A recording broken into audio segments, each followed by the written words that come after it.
Hi, my name is Ronnie, and I am originally from India. At the age of 7, I was a child. At the age of 7, I was kidnapped. I was taken away from my family. My family had no idea where I was or what had happened to me. But a respected person in the community came and said to my family, "Here, let me help you. If the situation doesn't look good, let me just take this child for a few days until you get back on your feet." And I went to this location where she was keeping me. And what she was doing, undercover, she was spying and selling children. Nobody would have questioned this person. That's how this trafficking industry is so undercover, that there are people out there preying on the innocence of the children. And so what happened in my case, she had got possession of me, and then she sold me to a child broker. That child broker became my owner. He had ownership of me. I couldn't do what my freedom was taken away. And we see that so many times in the victims, that their freedom is taken away for no cause. And so in my case, my child broker absolutely just abused me. I don't have very much memory, because a lot of times many of the victims forget, especially child victims forget what happened to them. It's so traumatic that they want to just forget it. And in my case, I've lost a lot of my memory and what happened to me as a child.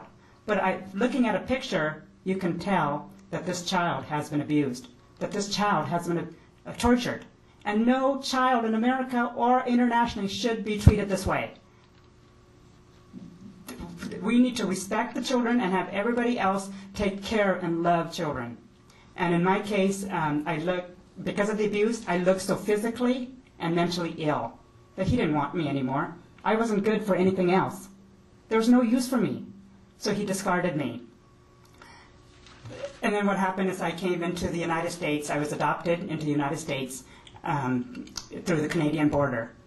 And I had a great life there. It was back in 1999 when I first went back to India for my first time in 21 years. And that's when I was reunited with my birth mom. Here I was kidnapped from her, and just a miraculous, I don't have time to go into, just a miraculous, and I was reunited with her. But from there I started asking questions. Mom, what happened? How did I end up in America?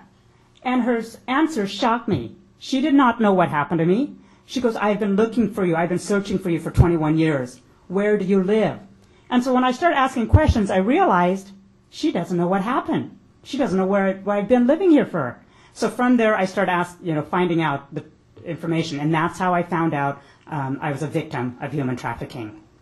And today, I don't want to just know I have a story and say, "Oh, poor me." I've chosen to stand up and to be a voice for these victims of human trafficking.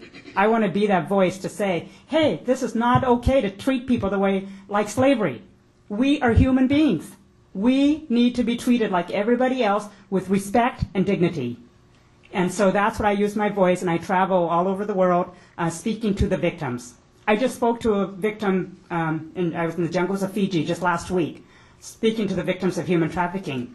And I asked this one person about her story, and she had no idea about human trafficking. She thought it was her fault.